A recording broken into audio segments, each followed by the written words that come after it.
Hello and welcome back, Boneheads. This is Rich and I am joined once again by Ben. Hey everybody, on today's episode 18, we're going to be talking Bonehead Basics Chaos Renegades, Chaos Renegade Star Players, and the usual games and hobby.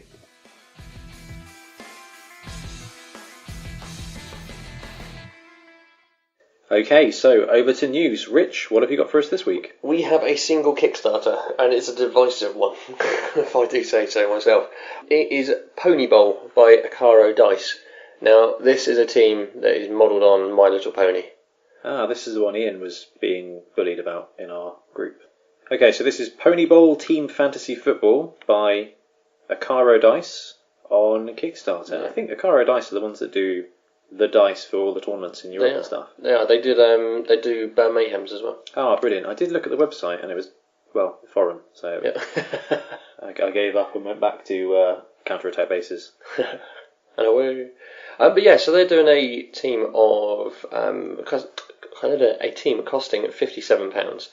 That comes with 4 blitzers, 2 throwers, 2 runners, 2 unicorns, 6 linemen, and a big guy, plus all the stretch goals they unlock. Right, first things first, they're 14,000 against a target of 3,500. Oh, people have loved this. And They've got nearly 200 backers. And they've got 10 days to go. Yeah. So this episode should come out Saturday the 1st of June, and this closes out on Sunday the June the 2nd. So again, if you're listening to this and you fancy a My Little Pony Blood Bowl team, or a not My Little Pony Blood Bowl team, you've got a day. You have a day. And despite me disliking the aesthetics and the premise, I suppose, of this, they're actually really well done. And I have genuine concerns about copyright on behalf of this company, because they are that's really cool. Well done. They've done a really good job. The sculpts look really good. The coloured examples are really good. The team's very dynamic. The positionals are different enough. Yeah, I think you can run almost any one big guy team using these. If you had youngish children, I could see this being a way of tricking them into playing Blood Bowl. Good for daughters, gets girls involved maybe. Well, gender-neutral children. Gender-neutral children. We're not here to judge. Yeah. But you're looking at, with all the stretch goals, so you're getting all of those players, which is what, 4, 8, 10, 17? 17 players. So one thing to note is, while the models look good, they are all on 25mm bases, which means they are quite small. That's crazy, isn't it? Yeah. So looking at the pictures, you think, okay, 32mm, that's cool. That's about the size of a human lineman, like everything.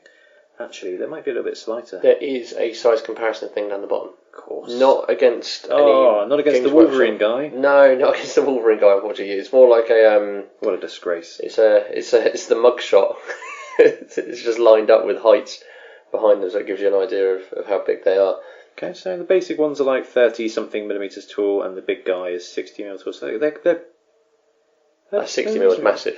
So they're a couple of dice high at best. Yeah. So big enough to play. The stretch goals are all unlocked already. 2d6, reroll marker, block dice, turn marker, a d8, big guy marker, a coach, and apothecary. This is bad. I really like the skeleton. The skeleton's awesome. Yeah. The punk skeleton. Great. It is a skeleton pony with bright pink mohawk. Now that's not a stretch goal. That's an add-on. That is an add-on. So they do have an option that if you want to buy the team with all the stretch goals and all the add-ons, it'll cost you about £110. And they'll also throw in 2 special D6 that no one else is getting. Do you love pony? Right. I'm tempted to get that one random pony just to really upset the guys. The Skelepony. Yeah. Yeah, it's interesting. I do like the punk rock skeleton. My Little Pony though. It's very cool. So that is that Kickstarter. Is there any other that are going on? The Punga Miniatures Pirates finished now? No, that's still got another 4 or 5 days. So by the time this comes out, it will have gone. But you might be able to jump in on the late backers on that one. Now we've obviously done quite a bit with Punga in the last week or so. It's been great fun. We managed to make contact with Punga via a friend of the podcast, Rob. Hey Rob. North Wales Carnage. So thank you, Rob. He made the introduction and they were more than happy to do something with us. So far, using you guys in the community, we've managed to create a whole new star player. Now, it ended up being about 2-3 days work, I think, wasn't it? Where we went backwards and forwards and got ideas from people and put polls up and things like that. So we ended up with a ball and chain star player who's got the ball and chain's actually an anchor and chain. He's going to have a pirate hat with a little rat lookout on him. and he's got a shark fin on his back. Like, it's just like literally stitched into him. It's an amazing looking sculpt. If you're backing it, you can stick it as an add-on. So you do have that option there. And currently, we're also working with them in regards to a second star player. Now, this one's already been designed. This is a female star player, like a little female gutter runner, and they've asked us to come up with everything else effectively. They want us to come up with stats, with skills, with the name. So hopefully in the next sort of couple of days, so by the 24th, we'll have had that all wrapped up. But that will also be an add-on as well. So we've had a really good, productive week. There we go. I think. Star player Ball and Chain and player Ratmen are both on the Kickstarter page. Everything add-on, €10 for the big guy, €7 for the Ratmen. That's really great. Yeah, they're really good money. Really good money. So we've been lucky enough as well. Punga said that anybody who has been helping with the creation of these two have been within an opportunity. Let me try it again. Those who have helped participate are had a chance to be a part of winning one for themselves. So they're giving away 5. We've already sorted out the 5 people for the ball and chain, anchor and chain star player. And then once this one's done with her lady ratship, then we will be doing another 5 there. All just because you're giving us an opinion, basically, which is fantastic. So yeah, some awesome work there from everybody. Great to be working with Punga. The models themselves are really cool. Yeah, and, as we said in the last episode, they've done fantastically. Like they've surpassed their goal by crazy amount, 53 grand now. Yeah. They've surpassed their goal by, and they've still got another 5 days as per now. They've done brilliantly, but they deserve to. If you watch them through their Kickstarters, they're always developing. It's not like, here's your Kickstarter, and we might do this later. Well, I'll tell you what, the thing that really surprises me about this is not because of how good the models are, because the models are excellent, but I genuinely thought it wouldn't do that well, because there is already a Skaven team out. And let's face it, the Games Workshop one's actually really good. Yeah, it's cool looking. It's really good, really good value, but they've created models that are unique enough and so good, they've still managed to get £57,000 for a team that's already out there and available cheap. Yeah. So that is 633 people have chosen this as a top up, as a choice. Yeah. Which says a lot about the size of the Blood Bowl player community, and secondly says an awful lot about the quality of the models they're doing. Particularly when they because obviously this is their second Kickstarter, I think, because their first one was the Savage Orcs and the Magma. It's at least their second, yeah. And it's wonderful to see people backing a company like this as well. People they clearly have a passion for it. They want to work with the community. They're not kind of going, this is our vision and thanks very much. They're looking at it kind of going, well, we're not going to be able to think of everything ourselves. What have you guys got? What can you do? Let's work together. And they want to be in a position to be able to grow this, because they appreciate they're not going to get it otherwise, are they? Yeah, it's their second Blood Bowl set. They have some Centaur Foxes. Oh, I forgot about them. The Canitors and the Felitors. Yeah. Felators. Yeah. How about that? So before we move on to other bits and bobs, as far as miniatures are concerned, this coming weekend is the pre-order for Halflings. It is. So no trees yet, still. Obviously we've got... That's not true. You can pre-order the old one. Oh, yeah. It doesn't look good, does it? Clearly they've had a bit of an issue, and they're trying to fill the gap opportunistically with a very average tree model. It's not ideal, is it? It's not awful, but it isn't very good. It doesn't fit the aesthetic of the new team either. It's just very wooden.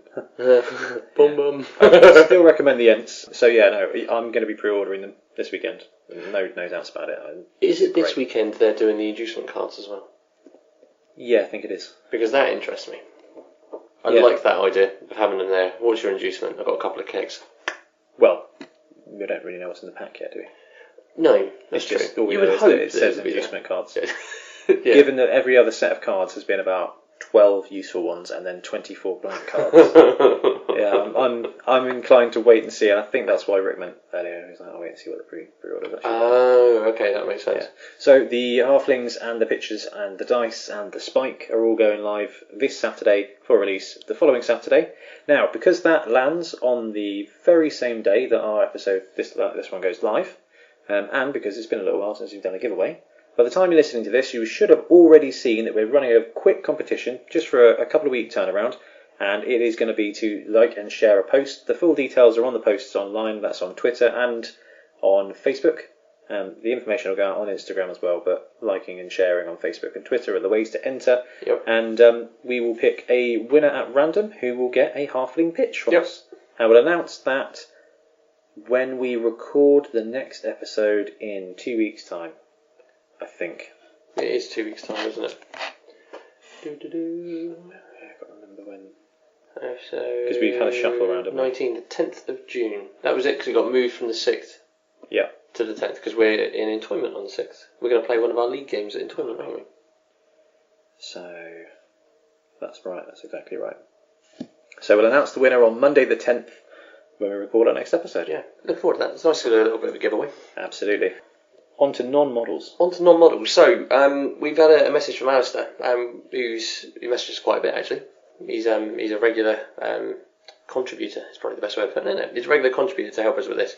But he is running Mythical Mayhem III in Cheltenham. So this is on the 17th of August, and it's a 26-team, 26-coach draft event. Oh, brilliant. So all of the teams are pre-made, so coaches just need to turn up with dice and turn markers. Before each round there's a draft. Coaches take it in turns to select the team they want to use that round. For the first round, it's completely random. Coaches select in the order they come out of a hat. From rounds 2 onwards, the coach at the bottom pick first, and the top table has whatever is left over. It's a lot of fun. If anything, the draft part is the best bit of the day. I love this idea. That is very cool. So all 26 teams are there. So that means he's providing all 26 teams. Well, if you've been playing Blood Bowl for a while, that's pretty achievable. Yeah. No, that's true. It's a wonderful idea. So that is the Mythical Mayhem 3, The Griffin's Grail. Oh, I didn't realise it came with It's got a tagline. 17th of August. While we're on the topic of tournaments, we've got Bonehead Bowl coming up soon on the 29th of June. It's coming around quick. It is indeed. You'll see me posting things like we've got the team sheet up now live. We're going to have prize information that should have gone out by the time we release this episode. Yeah, so we've sat here with them. Yeah, we are. We're looking at them now. We love the dice. The dice are brilliant. Counter-attack bases have done great jobs with dice for both of us individually before, haven't we? Now we've got the Bonehead dice. We've got one for each of the heads. They are great fun. In our colours. Yeah, one blue, one green. They're brilliant. They are absolutely brilliant. Done some great little trophies for us as well, and we are sorting out a bunch of other prizes as well. We are. So we've got a couple of the other sponsors of ours who want to be able to assist and put in, and hopefully we'll have a few more details of them soon.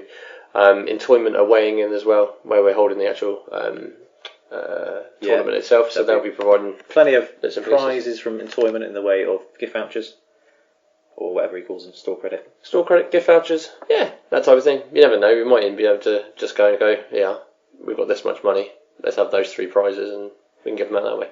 But have a look, we'll see what we can do. But so we're going to be getting some assistance from Entoyment as well. It's just looking good. It's good fun. We've got bits and pieces going on. We've got spot prizes. You can win a bow and pod mini.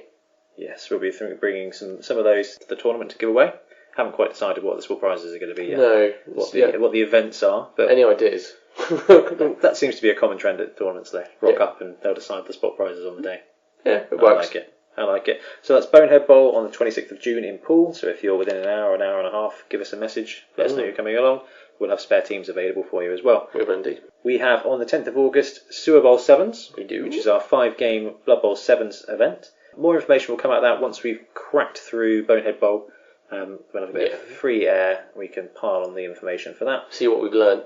Yeah, absolutely. And then at the end of October, Tombstone Tournament. This is the all undead / horror themed teams. So anything from the secret teams in Fumble to your vampires, your necromantic standard teams as well. But there's going to be a themed weather table and a themed kickoff table alongside other bits and pieces. So I'm really looking forward to that. So a nice horror themed tournament right around the corner from Halloween. So fingers crossed, lots of black, lots of orange. I'm imagining. I might have to do like a pumpkin head full of sweets or something in the middle. So that's Saturday the 26th of October. Yep. And we'll get the rules back out for that probably around about the time Sewer Bowl's finished. Yeah.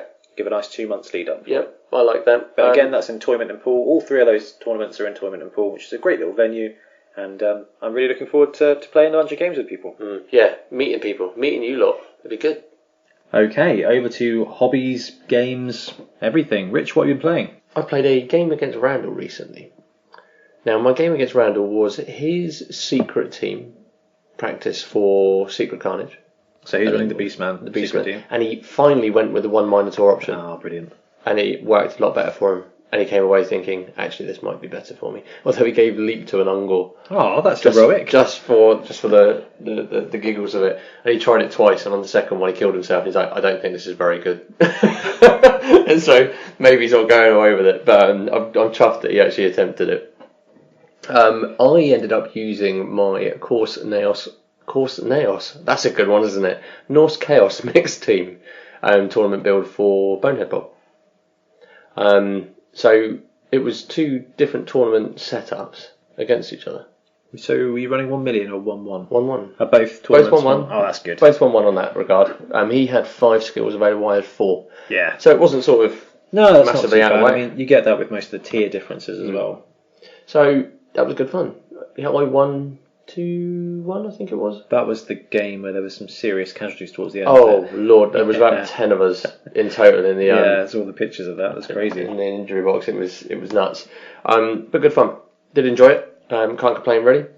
And it's good to see Randall improve.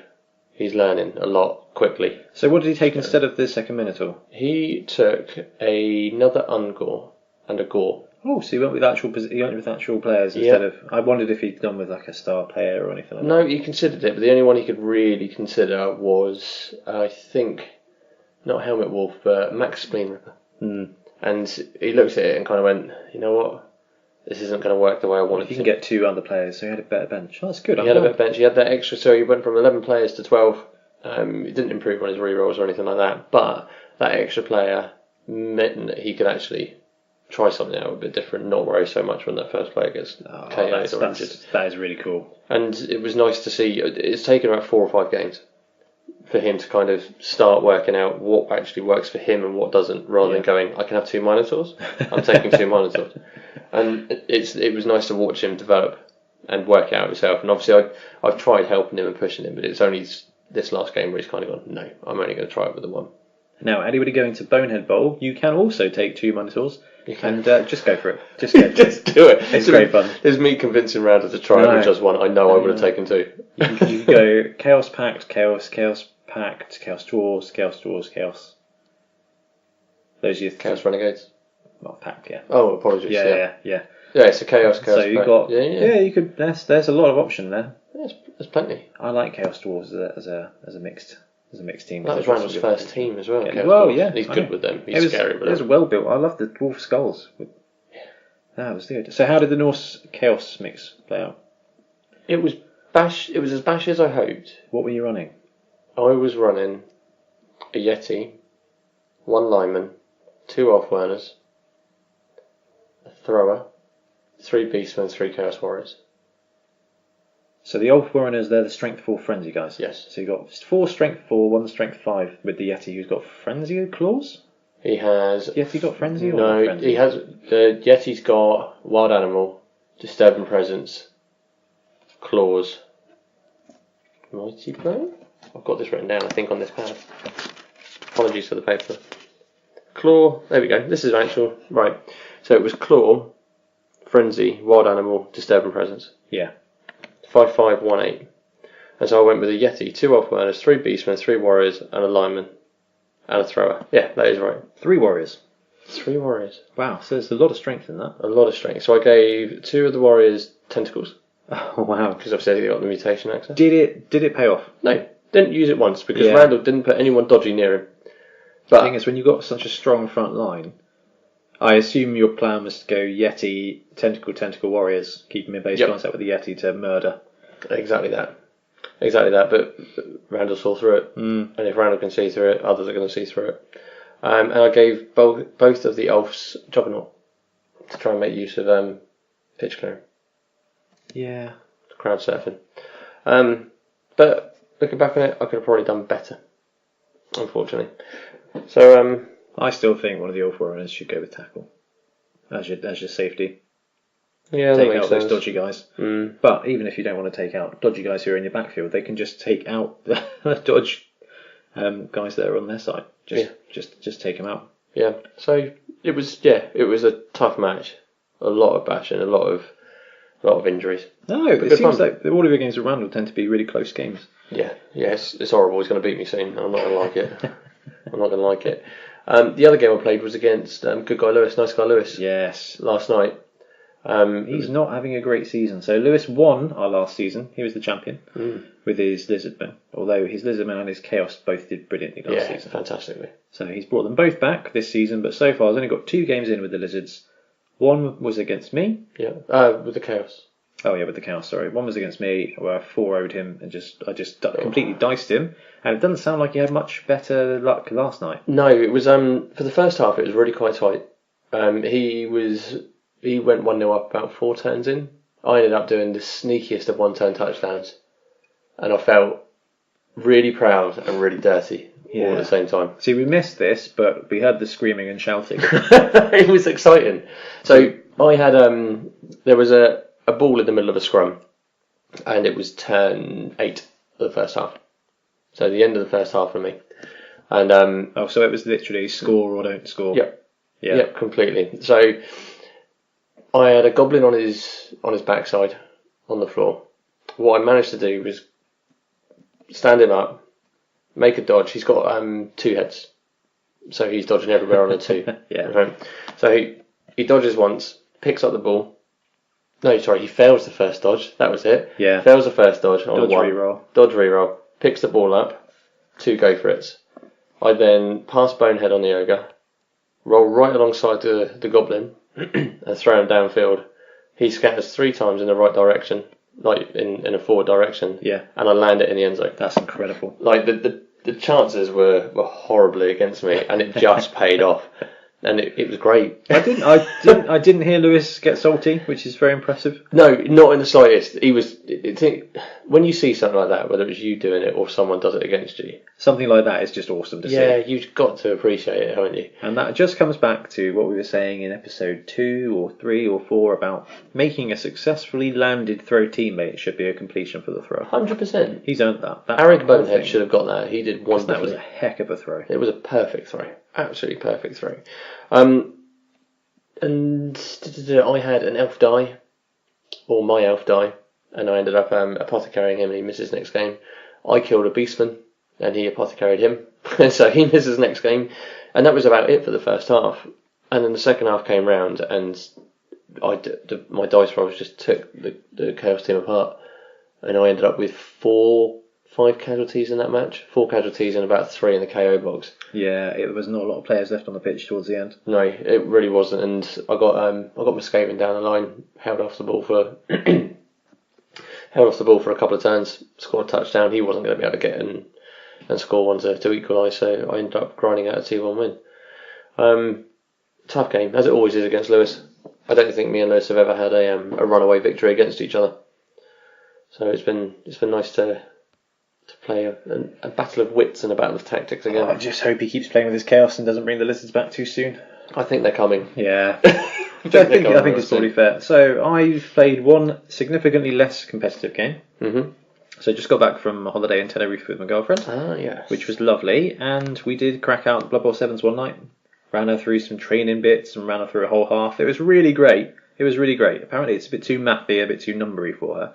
And it actually was quite interesting to play with someone who's never played anything like it before, because you don't realise quite how much there is in the way of numbers. There's like minor maths and things, but the amount of stats and stuff that are in the game are actually massive. I suppose the comparisons and the changes and... I was just like, so how do you know that? I was like, I just know it. It's down here on this chart. And she's like, okay, so what about that? I was like, it's on this other chart. So well, how do I know what skills they've got? Well, it's on their team roster. It's like, oh, does everyone, how do they know what skills they've got? I was like, we print them out at the beginning of every game. She's like, you really? I was like, yeah. But she did find the progression really cool. Oh, about running a league and everything and how the guys get skill ups. I used the stickers that we got for they're brilliant. Bowl, and was like, and this guy now has this skill, which means that when you roll the both down, he's okay. Yeah. And I think literally her second block resulted in the death of a Skaven lineman, which was awesome. And yeah, it was nice to play some 7s. Even if it was a teaching game, I'm still really, really, really impressed with sevens. I think Randall prefers it. I think I prefer it. Do you? Which is weird. Which is weird because I love Blood Bowl, but the prospect of getting 2 or 3 different games in the same amount of time.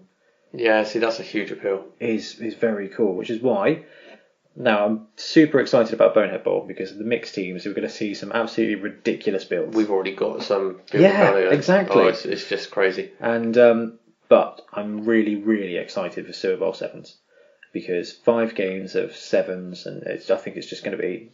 It's going to be fun and frantic. Should be a lot of energy. And I just want to see what we can achieve using the sevens meta. I think it could be really cool. I think it would be amazing. I mean, I really need to get myself a sevens pitch here. On the evenings where everyone's like, oh, can we play a game of Blood Bowl? And you're looking at it, it's like it's 7:30 now. By the time we get you into bed, it's going to be 9:45 maybe. You're going to be annoyed and wound up in the morning. I'm not in the mood for that. Whereas if he goes, can we play a game of Blood Bowl? I was like, you know what? Let's play a game of sevens. He's going to be up an hour. It's not an issue anymore. Off you go and away, and I'm less likely to have a problem in the morning. And he genuinely loved it. Oh, we'll just borrow mine for the time being. I might just do that. Yeah, because I have no one to play sevens with, so I may just do that. Yeah, absolutely. But I do need to get my own. Obviously, I've got my big 11s pitch. Yeah. So to get a sevens one to go with that would be quite good for home. Yeah. Anything they have. The Maelstrom mats did a great job with that sevens pitch. Yeah, it's brilliant. And fits in a suitcase beautifully. Oh, yeah, it travelled okay. Yeah, absolutely brilliant. It was in there for, I packed it. I packed the pitch really early and then realised it was probably a terrible idea because it was kind of folded into an L shape, went in the bottom of the suitcase. Yeah. Everything went in there, perfect, came out, rolled flat. And this is exactly what I found in mine. If you look at mine, it's always in the back of my car with something on top of it. Yeah. And I've got to the point where I turn up now on a Tuesday and just flap it out, and it comes out and it's perfect. No, I don't know how he makes it. So impressive. It's so impressive. It's insane. So, no, yeah, I like that. And I managed to, all the models travelled okay as well, except for one of my Dark Elves. He got injured. Oh. But only because they're only attached to the base by like the ball of their foot. Mm. So he just snapped off there. And That's glued him back to the base. It was fine. Oh, okay. Yeah, no, really, really, really cool. Good. Really cool. And that's the other thing. You can travel with a sevens pitch and 2 sevens teams. And it takes up like no space. Man, this is going to be amazing for holidays with Randall. Seriously. Yeah. Although you do need to get some tabletop tyrant cases. I do. Because you saying, I can only bring 1 team is outrageous. I need to know which team to bring. And I'm like, I carry like 8 in my car. They're amazing. I know I need to do that. When's your birthday? 1st of August. Oh, I'll get you one for your birthday. There you go, done. I'll get you one for your birthday. Because, 2 teams, job done. You Just take 2 teams, Richard. You can bring your minor and your major league, and then you can play wherever you want. True. Play against anybody. It's fine. True. What about hobby? We got any hobby in? Yeah. So I rush painted some Dark Elves before the holiday, which was great. Painted some stuff with good guy Lewis and multiple award-winning painter Ian. Oh, he's doing alright with painting at the moment. Oh, it's ridiculous. It genuinely makes me want to burn some of my own models. It's horrible, isn't it? You're like, this is looking good. The worst thing, like, wow. Worst thing is I taught him how to paint 25 years ago, and then I basically stopped learning, and he just carried on. It's amazing. No, it's fantastic work. So I did some of that, and I've built some more of my undead team, the mixed undead team for Bonehead Bowl. I've got the other golem now. The halflings will be coming, which will build the second part of the dwarf halfling mixed team. See, that's cool. I like that. Yeah, that'll be fun. I'm worried that everyone's going to bring teams they're excited about to Bonehead Bowl, and no one's going to want the spare teams.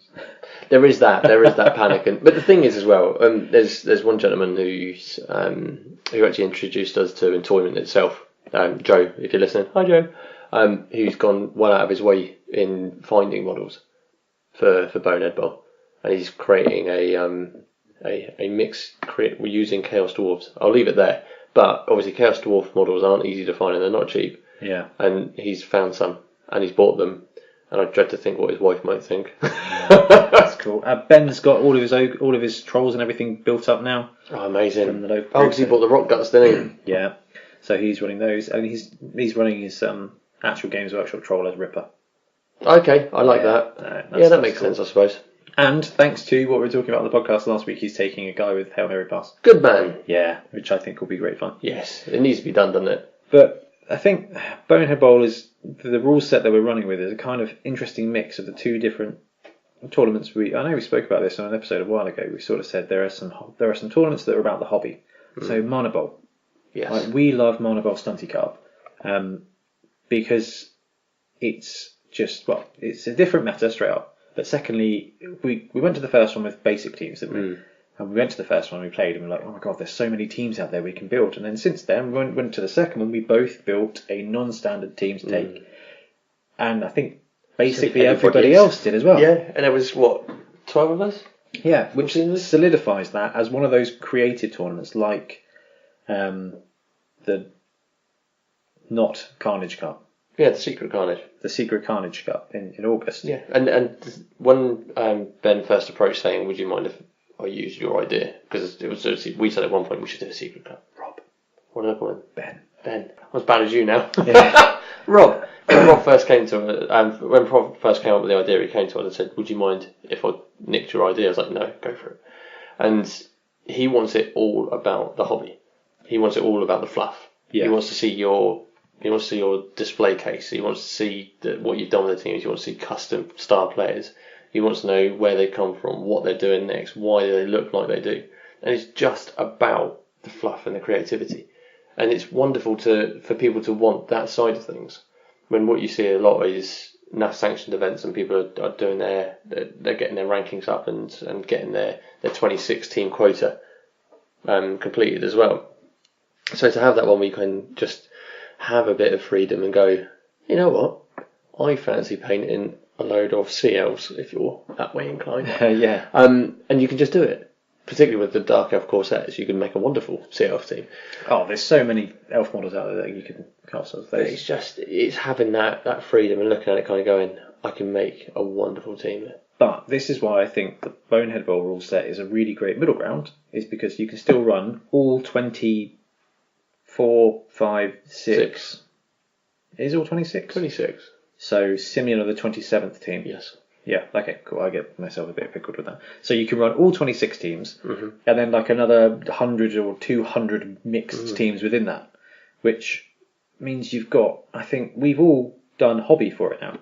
Yeah. Everyone I know that's going, Milton is going to go with his orcs just because he really enjoys playing orcs. That's fine. And he's like, that's a great choice. But that's exactly it. Actually, he wouldn't be able to take those orcs to Stunty Cup or a Secret League tournament. But where you've got this mixed meta where you can run a straight orc team or you can run a split team, you've got the kind of angles for both sides. You've got people who can just rock up and play, and you've got people who can build for it. Yeah. And I think that's why I'm so excited about it. The real question is, can we do mixed sevens in the future? In theory, you could, but you're halving the halves. I like saying Stunty sevens better. Because I think we need to try that. Stunty sevens would be amazing. Stunty sevens would be great fun. You've got 600k to build a team, but everything in Stunty is kind of cheap anyway. Yeah. You end up with an 11 roster. And everyone in Stunty is slow, and you're playing on a smaller pitch. I genuinely think I could run Chomper and Stomper. And just a load of forest goblins. That's like a third of your team. Yeah, I know. I just think that would be a great little meta. And I think we should do it at the club one night. Because actually you can still get 3 games of sevens in. It'd be a good little round robin tournament, quite quick thing, wouldn't it? Yeah, all we need is, you, me, and a couple of other people. Actually, you know what? Rick would be well up for it. James has got goblins. Ben's got goblins, and he loves madness. Chaos. Ian's got goblins. We've got halflings coming out. I think we could have a great. Lewis could do it with his skinks. Yeah, I think as we go towards the Sewer Bowl sevens, we should get some sevens pictures on the go and just see if we can do a Stunty sevens. I like that. Yeah. And then we can expand it to secret sevens. And then this is what. So we've got Bonehead Bowl coming up. I do intend to try and build a pitch for that. Awesome. I want table 1 to be a Wobble Workshop pitch. That'd be amazing. I'm going to go for grass this time. Okay. Then we've got Sewer Bowl sevens coming up in August, and I'm going to make at least 1 sewer pitch. Cool. That makes sense. Which would be easy. Yeah. Simple, not perhaps easy. Then we've got September and most of October, so we've got over 2 months before Horror Bowl. I'm going to make another pitch for that. It's going to be a graveyard themed pitch. That'd be cool. Yeah, and again, quite easy. But it means there's a little bit of space where we can play with some stuff in sevens. Yeah. I get a month of brewing up crazy rules. That'd be amazing for sevens, because I think there's a lot of design space in there. Yeah, there really is. But one of the other things which I think is really cool is I was talking to a chap called Mark earlier, who's going to do a miniature and dice swap with us. So we've got some giveaways for either the podcast. He's a very well-known gentleman in the community. Yeah, he said he's going to steal our rules at some point, run a tournament. Yeah, a mixed team of a similar thing in America. Across the pond. Yeah, we're going international. So I said to him, if he wants prize support, we'll help out. 100%. Because I love this. I think this is like an amazing meta. It's a great middle ground, isn't it? A wonderful middle ground. But you never know. Come June, we might play it, and it might be absolutely atrocious. Yeah. No, it's going to be wonderful. I think it is. You know what? I think because when you, Rick, and I had the those couple of games each, that was brilliant. It was great fun. It's probably the most fun I've had playing Blood Bowl. Yes. Because you lost the competitive edge because you're looking at it going, this is just crazy. Well, it's crazy, and there's just so much space. There's so much variance. There's so much build space. So instead of going with I've got these 26 teams, I'm not going to take those 4 because I can't buy them. Chaos Dwarves and stuff like that. Mm-hmm. And then you're like, right, the other ones, really there's only one list for each. I can change my skills up a bit, but there's only one list for each. So you end up with maybe 20 different lists. 3 of them are stunty. Nobody takes humans. Yeah, no, apart from you. But when it comes to when it comes to tournaments, you've really got 6 to 8 main builds. Yep. And then another 6 medium builds that people can take, and then the crew will take stunty or just the all elf morgue list or something.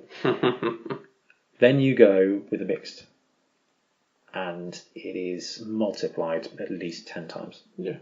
And that's the thing, is we were just putting this stuff together and we were like, right, so that's one of my ideas. I have got maybe 30 more. And that's going gentle. Yeah. As well. Like, I couldn't decide between between humans, dwarves and halflings. I couldn't decide which 2 to go for a mixed team. So I'm painting all 3 up in one scheme. Nice. Yeah. Which means I can then go halflings, humans, dwarves, dwarf halflings. I'm going to create this little thing, but also that will play out well when we go for Dungeon Bowl, because that's the other thing, is that in that month of little breathing space we've got, I want to play Dungeon Sevens. Oh wow. Yeah. That'll be chaos. Yeah, so I want to brew up some rules and start talking about that on the podcast, because I think it could be great fun. We need to get Rick's Dungeon Bowl back out. Well, this is the thing. Well, it's been a while since we've gabbed about nonsense. I'm thinking that instead of Dungeon Bowl... Have you played Dungeon Bowl yet? No. Okay, so in Dungeon Bowl there is a dungeon. Yep. And there's a bunch of chests, and there's one ball, and there's one touchdown. It's golden goal. Basically, you search through the dungeon, find the ball, score it. Which is appropriately questy, and that's why Dungeon Bowl is so cool, is because it's just a different game. However, I think you build a dungeon, or you have preset dungeons out there, and you do play 2 6-turn halves. Okay. Like you do with sevens. And, either you start with the ball, or the ball starts one space closer to you, or, something. I don't know. There's a balancing factor. But I think you could still get the sevens experience through a dungeon, as opposed to just that. Because Dungeon Bowl can go for 20 minutes or 4 days. which is kind of a bit... It's not that, the advantage of sevens is that it takes an hour tops. I think there's an element there we could actually grow into. So, yeah. Plus, dungeons. Just dungeons. Just dungeons. I took some of the tiles because Ben asked in the group chat. He was like, "Oh, how long does it take to do stuff?" And I was like, "Let me have a crack at this." So I grabbed a bit of foam core, grabbed a tile, and it took less than 2.5 minutes to create a room. No way. It was awesome. That's it was insane. like, I picked up the tile. I scored. So I was like, right, I've got my 5x5 tile. I want a 5x4 room. Score, snap. Hot glue gun. Across all the stuff, glued it onto the foam, pressed it down, 30 seconds, cut around it. You've got a 5x4 room. That's crazy. And then all I did was take a bit of filler, put it around the edge to just strengthen it, primed it, did a bit of zenithal highlighting. You've got a room. You could build dungeons in a day. That's crazy. Yeah, that's why I think there could be some cool That'd be design amazing. space, because we could definitely run a tournament without a lot of work in that dungeon space. That'd be brilliant. Yeah. But we're running so many tournaments at the moment, I'm having to slow That's down. for next year. Yeah. Maybe. I don't know if we have enough time. No, probably not. You know what? I think we've spoken enough about hobby and nonsense. We have, I believe so. So we better get to the real crux of the matter.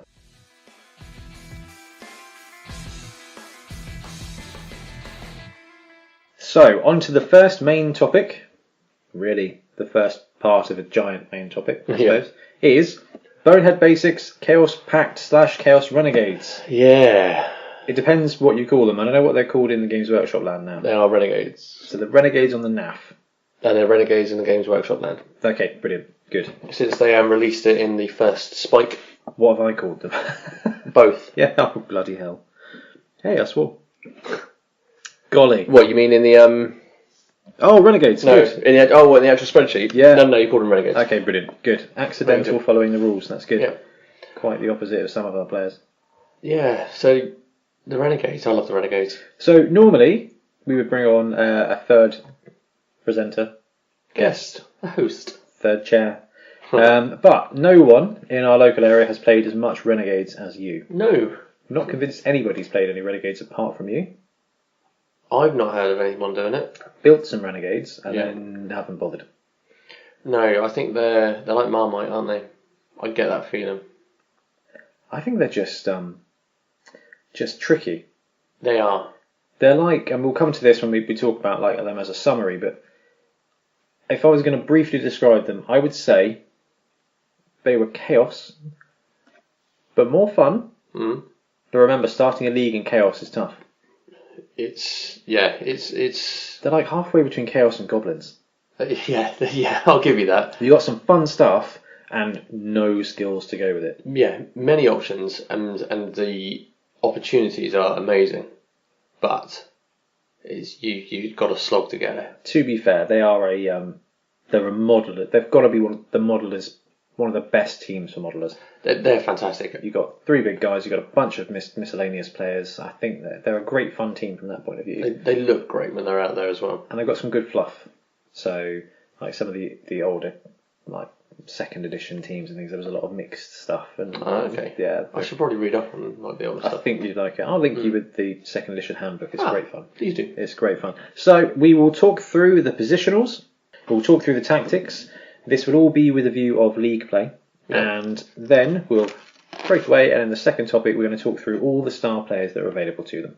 Beautiful. Okay, so we'll start at the very top. We have got Renegade Human Lineman, 0 to 12, 50k, movement 6, strength 3, edge 3, armour 8, and no skills. So they are human linemen. They are human linemen. However, they differ from human linemen because they have got access to almost everything. They have anything but agility. Yeah, so general strength passing and mutations on basic level ups. Yeah, just single rolls. So talk to me about your experiences with the linemen, with the humans.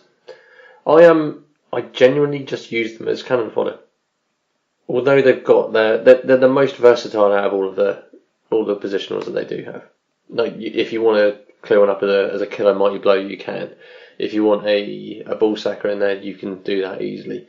You can fairly easily make a passer out of it. There's a free leader in it. That's what I was thinking, is that they've got that passing, and their rerolls are expensive. So the team rerolls are 70k. They are, yep. So if you do level somebody up, you've got a 20k reroll there. You do.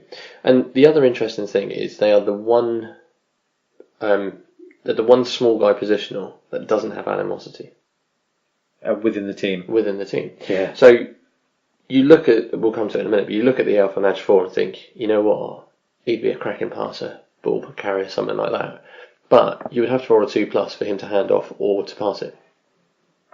And it's not a turnover if it fails, but it's one of those things where you're like, oh man, that's completely stalled my play.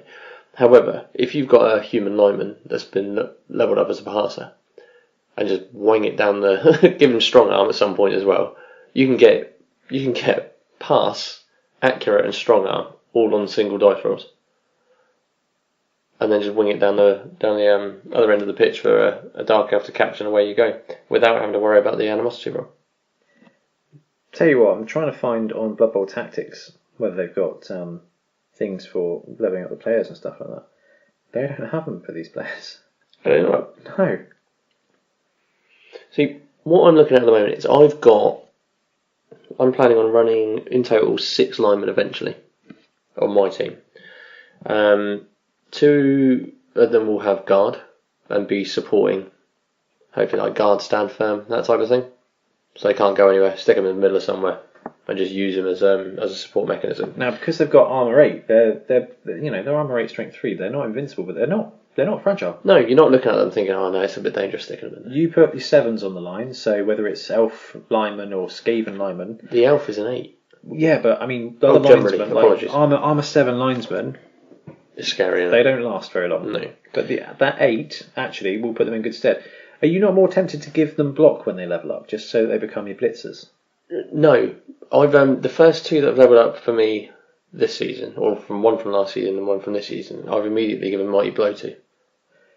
Why is that? Because you get more SPP. That's exactly. Literally, good guy Lewis had this argument about his Saurus Warriors. Right, yeah. And if anyone's listened to our last episode, you'll know that Strength 4 no block is actually better than Strength 3 with block. Mm-hmm. So, while having Strength 4 block is better than mostly everything, you're in good odds anyway when you're making a 2-die block. Yeah. So getting that Mighty Blow on a Strength 4 guy does build up the SPP quite quickly. Mm. Mighty Blow with a Strength 3 guy increases your chance of removal. Yes. Because you can get 2 dice. Mm. You've got good players, you've got a good amount of players, and you've got good strength players. You should be able to get 2-die block with someone with Mighty Blow. Yeah, definitely. And it works on defense as well. Yeah, exactly that. And I'm planning on putting 3 of them with Mighty Blow. That's my thought. Is you've got 3 that are there for the hard hitting, 2 as support, and then eventually a 6th one as a passer. That's my thought. But I am never concerned if one dies. I'm not looking at it going, no, Break Out the Hollow's gone. They're still 50k, so they'll die less quickly than some of the other ones. So having I'm going to use Skaven because getting a Skaven lineman to level 2, he becomes so much more valuable. Having a Skaven lineman with kick, he's almost irreplaceable. Like, you'd rather lose a gutter runner than a guy with kick. But you've got armor 8. They will slowly grind up because they'll get the incidental casualties. Yes. Every few games they might get a casualty, which means in every few games, like every 5-6 games, they're just going to start leveling up, and they're all going to start leveling up because they don't die, which is really cool. Now, the interesting thing with those guys is that they fill all the boxes, but they're not even the key positionals. No, not at all. Now, for me, the unsung hero in that entire team is the Goblin. And the Goblin is next on the list. So 0-1 Goblin Renegade. 40, movement 6, strength 2, edge 3, armor 7. So this guy does have animosity and dodge and right stuff stunty. So he's a bog standard Goblin with animosity, but he gets mutations on regular. He does. And I immediately gave him 2 heads. Now, 2 heads only gives you +1 on dodge rolls and dodge rolls only. So it's like a cheap man's agility skill up. Yeah. However, that means he's 2+ dodging everywhere. Forever. And ever. And this worked really well at one point on a game that me and Lewis had in a friendly at the end of last season against his Chaos. And he had a beastman right on the edge of the pitch, surrounded by 4 players, and mine went anywhere. And I blitzed with Little Man, and he went straight up down there, did 2 go for it with 2 dodges, and then literally just smashed the beastman on a 2-die uphill and got double push. Well, and the beastman could only go off. That's it. That's incredible. But the thing is, they have just infinite 2+ rolls, but they've already got a built-in dodge reroll. Yeah, it's fantastic, and they get everywhere. They're wonderful, wonderful little things. So what about the second skill up? So you go 2 heads for him so that he can 2+ dodge everywhere, which works on offense and defense. Yes. What is the second choice? Is it big hands to pick up the ball? Is it just catch so they can get the ball better, or is it horns? Sidestep. You reckon? I reckon sidestep, because of that 2+. If you can get yourself move it out of the way, right? So say, for example, you've got, I don't know, you manage to put yourself in a position where you're alongside the ball. They try and block you. Yep. You can, 9 times out of 10, they're moving you away from the ball, even on a push. But if you can put yourself onto that ball, or alongside that ball, or putting it in a position where you can get that one extra movement forward or back that you need, it's one less thing for you to worry about. I literally use him as something to get in the way of everybody else. What, the goblin? Yep. It'll die. No, but he doesn't. That's the thing. Although he's strength 2, he is armor 7 and he's got dodge. Yeah. Which does make him quite survivable. He does. On a double, I would almost immediately give him block. Because what I found is the moment he gets down, people like to foul him. Because he is a threat. Yeah, he is, and you only got one. He's your scoring opportunity. You mentioned earlier on the episode that you pulled off a one-turn touchdown with him. Yes, it was insane. So, tactics against Chaos Renegades is take out the goblin. I agree. And one thing that Lewis mentioned last night is he said, I always forget about the one-turn touchdown threat. Yeah. Every time. Because Renegades is such a bashy team, you're like, right, we're going to punch, we're going to take them on, and then all of a sudden they pull out this goblin trick. And what I love is that the model I use for my ogre is an ogre or is Thaumaturge. Looks like a minotaur. Looks like a minotaur. But he's so big that I can put my goblin behind him. And people forget he's there.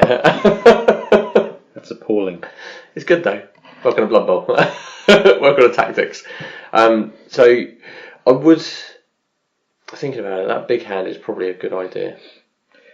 It depends what you want him to do. So if you want him to run in anywhere, pick up the ball, if that's his job, yeah, that's brilliant. If you roll a doubles, I know you're talking about block, but Dauntless might be a really great shout. I don't know if I would ever use him as a blitzer.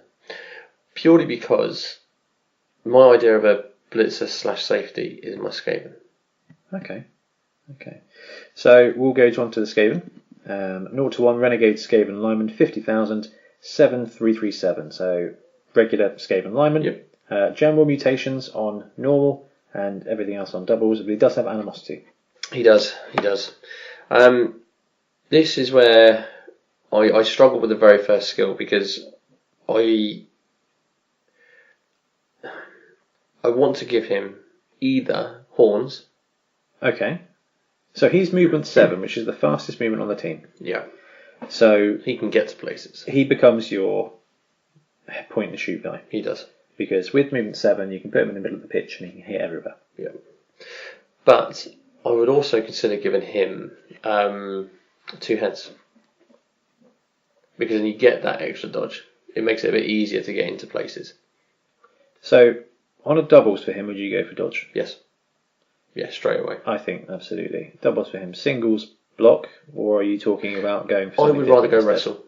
I love wrestle. Movement 7 wrestle is, that's brilliant. That's what I'd be looking for. In an ideal world, you're looking at strip ball, wrestle, dodge, maybe horns, because you get that extra strength if you manage to dodge in somewhere, and 2 heads. I don't necessarily want him picking up the ball, although it's handy when he does because of his speed, he can go wherever. But I think it's too easy to make him your ball carrier because of his speed. Yeah. And then he becomes a target and you've lost everything else. He's probably the best candidate for any stat increase. Yes. Any of them. Movement 8, brilliant. Strength 4, he's already movement 7, brilliant. Edge 4, again he's movement 7, brilliant. And armor 8, armor 8 might be the only one you don't go for, but having him as armor 8, it will make him far more survivable. Yeah. So, the thing is, if you get armor, you get the option of movement, and I would always go for movement 8. Oh, 100%. Movement 8 strength 3 guys are brilliant. See what else. Yeah, completely. And I'd love to get an AG skill up on him. AG skill up, 2 heads, horns. He's gonna blast through everything, isn't he? It's basically an Edge 5 dodge.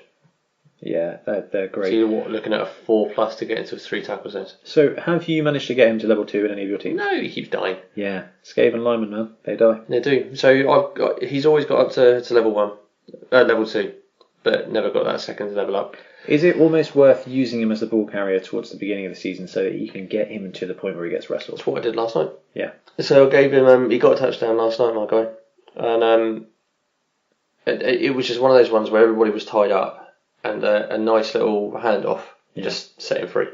and he was gone. And Lewis had a couple of guys on the ground. Even on a couple of go for it, he wasn't getting where he needed to go. And I've got that. He's a good stalling mechanism.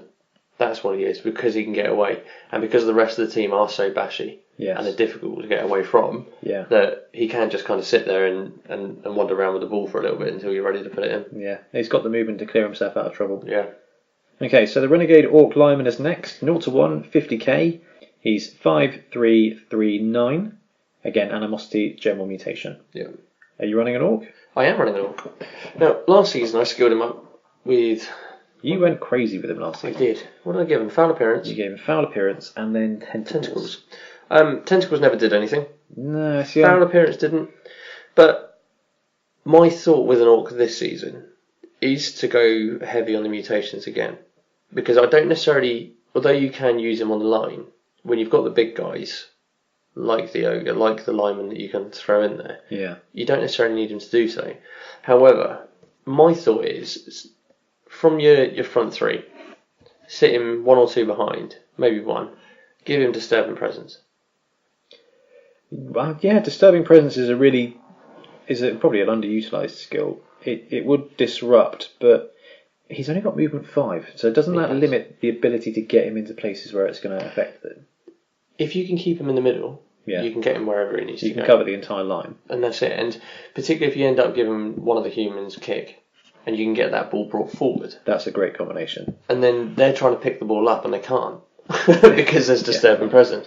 And it's just one of those things, it's an extra thing where they're like, oh, I'll pick that ball up. Yeah, but are you? But you would think, first skill, do I want to use it on something that isn't going to immediately affect the game from a combat point of view? Mm-hmm. But actually, because he's armor 9, strength 3, he's not going anywhere. No.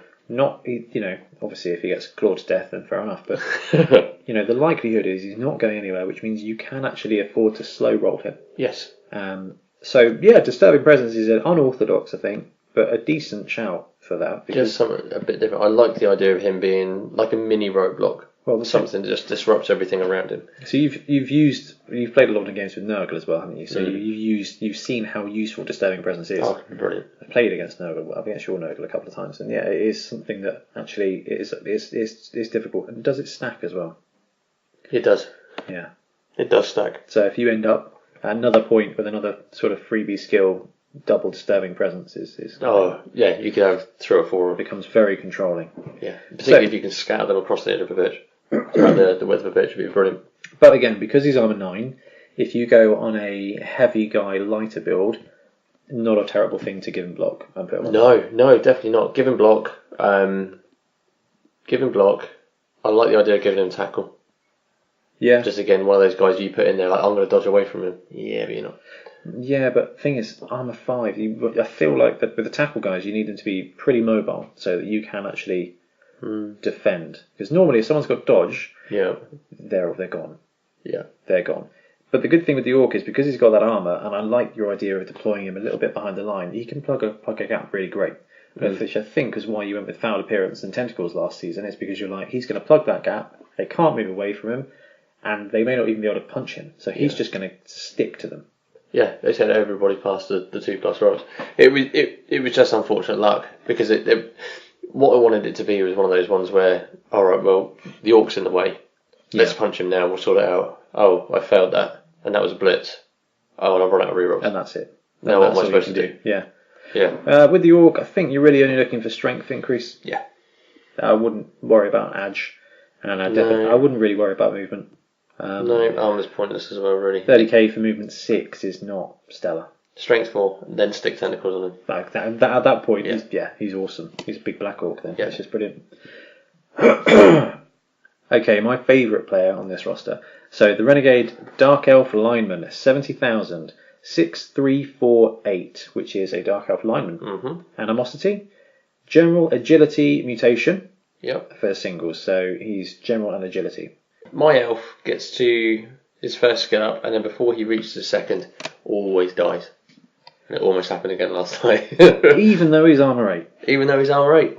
People will almost always go for the elf first. Because they think he's soft. Even though he's just an Edge 4 lineman. Yeah, and it's the Edge 4. The Edge 4 scares people. Now, his first skill up I gave him was dodge. he is the only one that can get single agility access apart from the goblin. Mm-hmm. So you kind of got to have a real good reason not to go for dodge.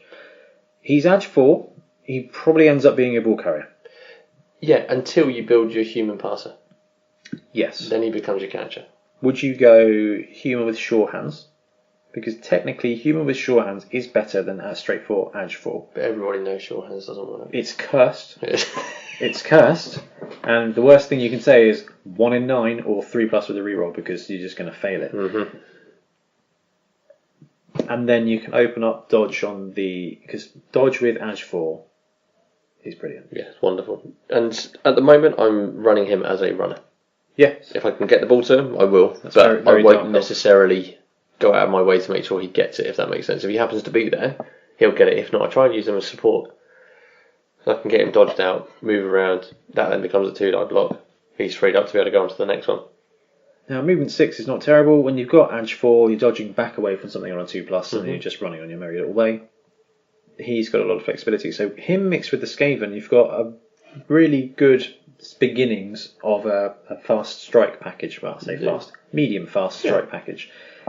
With 2 agile or fast scorers. What's his main purpose, the Dark Elf? I think his main purpose is to be that ball carrier. It is to be able to get to the ball to him. The reason he's Edge 4 is because you need him to be able to... It's not as a support mechanism. It's to help you get those touchdowns. The humans are there to soak everything up. Yeah. The goblins are there for the cheeky one-turn touchdowns and just for causing merry hell, effectively. Yeah. The Skaven is there for... I think he's there purely for ball sacking. Purely because of the way he can move around and the abilities and the skills he can get. The Orc's there for disruption. The Elf has got to be there purely for elfing. So giving him dodge is I think a really good first shout. Because if you start him as your ball carrier, dodge is a great defensive skill and a mobility skill. If, like you say, you then get to a point where one of your humans gets sure hands. Yep. They don't have animosity, so they can pick up the ball and they can give it to that Dark Elf who is move 6ing around with dodge. Mm-hmm. So that dodge becomes great as a defensive skill because I would love my Dark Elf runner to have dodge from the get off. Yeah, it'd be amazing. Better than dump off. And you know you can stretch the field an absolute treat then if you don't fail your animosity roll with the Dark Elf. But you know if he needs to give it to somebody else. So dodge I think is a brilliant building slot. And then I think your second skill really just depends on your team at that point. Yeah, completely. And it would either be big hand or is it 2 arms? I can't remember what the other one is off the top of my head now.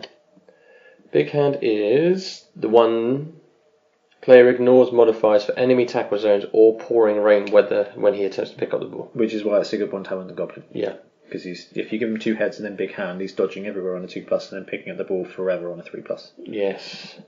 And 2 arms. Gives you +1 to catch. Extra arms. May add 1 to any internet. Come join me. Add 1 to any attempt to pick up, catch, or intercept. Yeah. See, again, he's dual rolling at that point. Yeah. He can be the ball picker upper or the ball catcher runner. Yeah, and I think that's where you need to use him. He is almost the pretty boy of the team. He scores the touchdowns. He does, but you need to protect them together.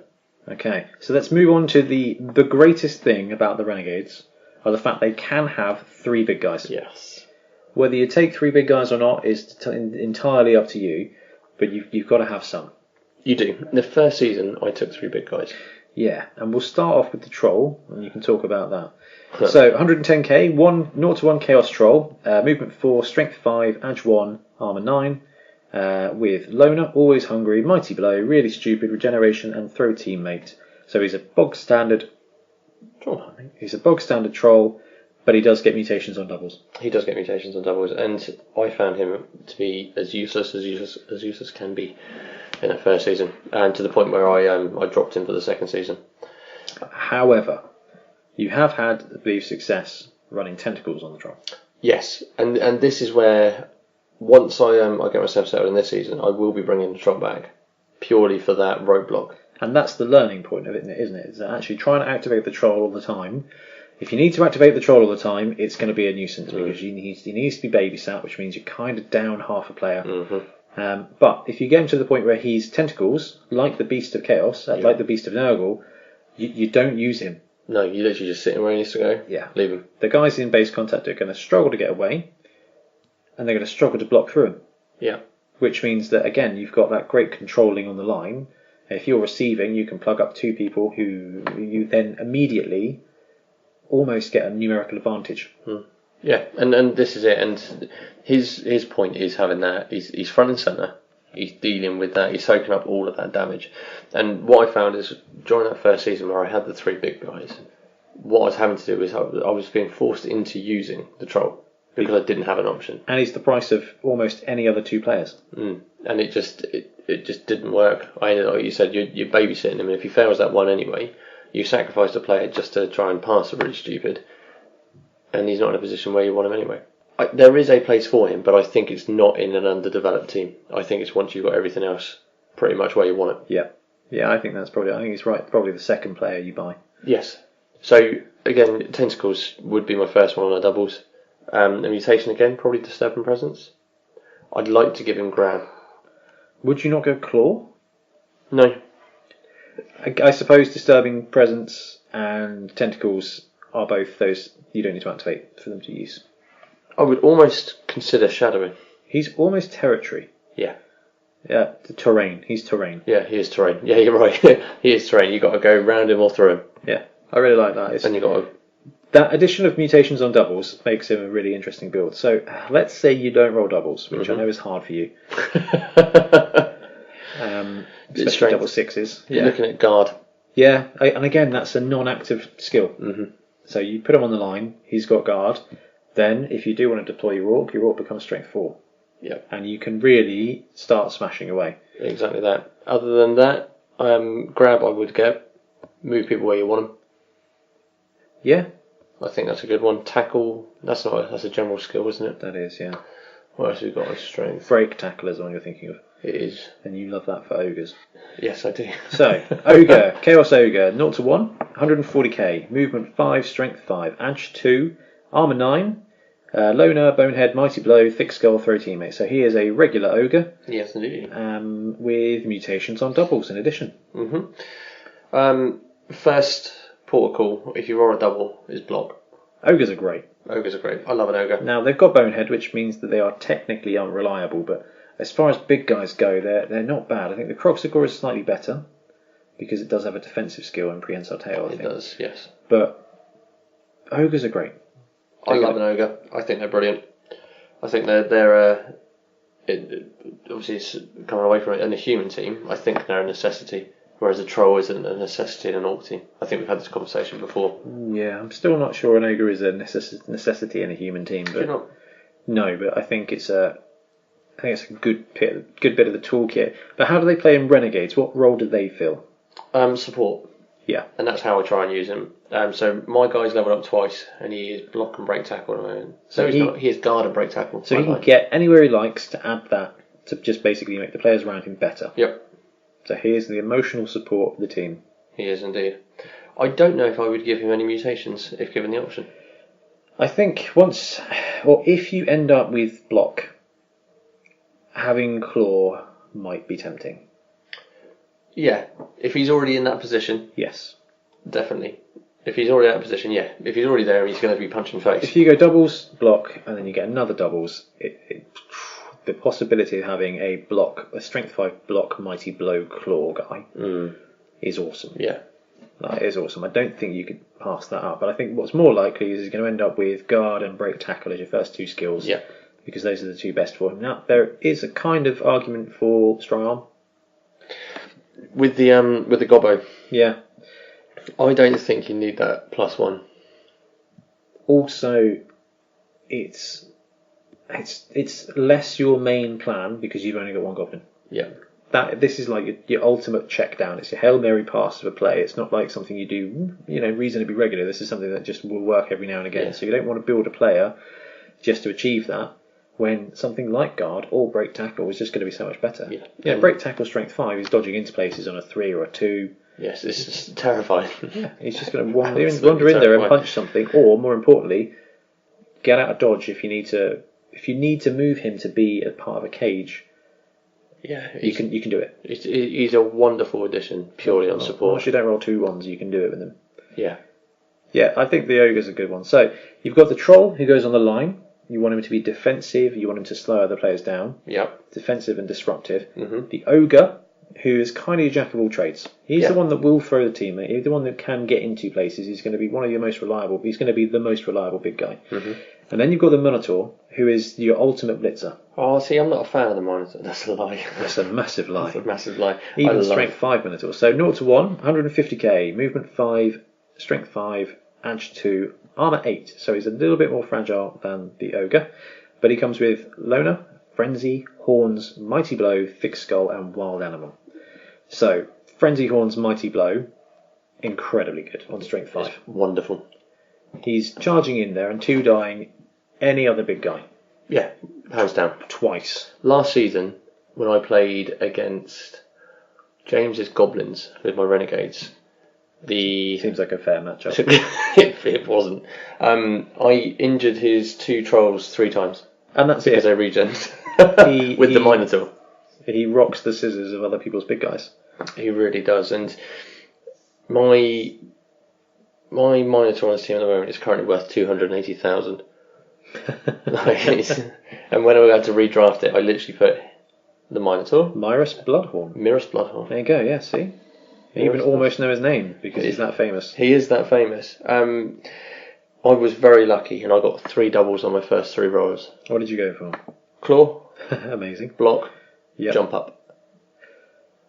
Yeah, the jump up I know we spoke at length about, but block, Mighty Blow, Claw, Frenzy, Horns is insanely good. It's incredible. Like you said, he is essentially a cruise missile of a player. You point him at a big guy, that big guy's over. He may just be stunned, but having a big guy up for 2 turns is a massive, massive thing. And you knock down a tree now, and we're about to go into a place where there will probably be more tree men in every meta. Yeah. Depending on Games Workshop, actually delivering.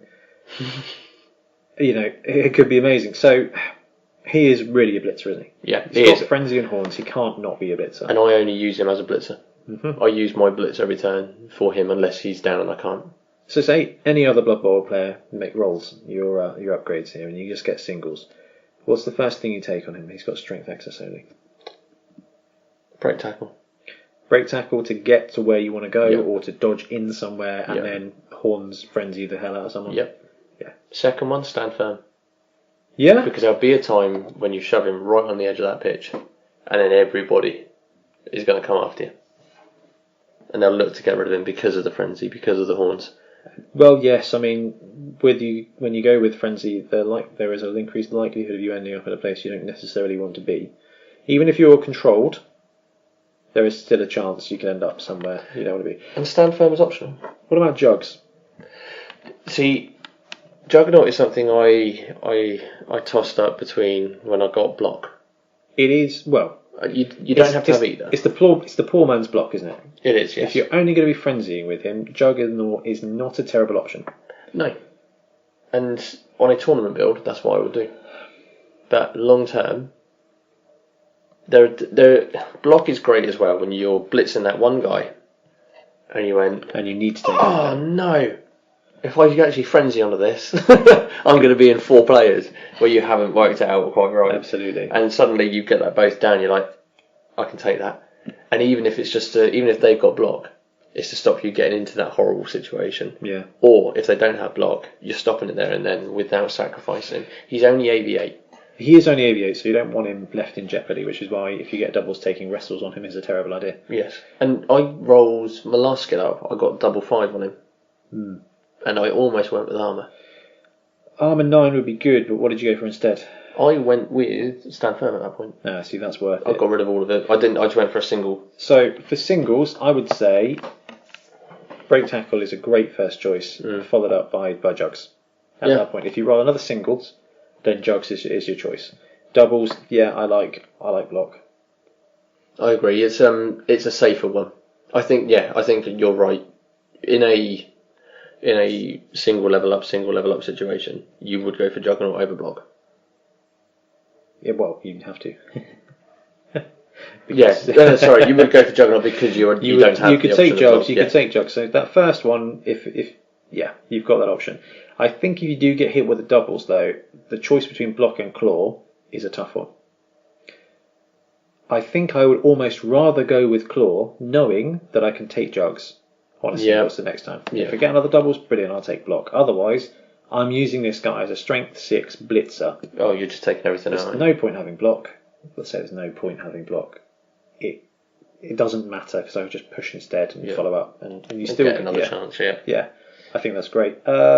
Not sure any of the other mutations are particularly necessary with him.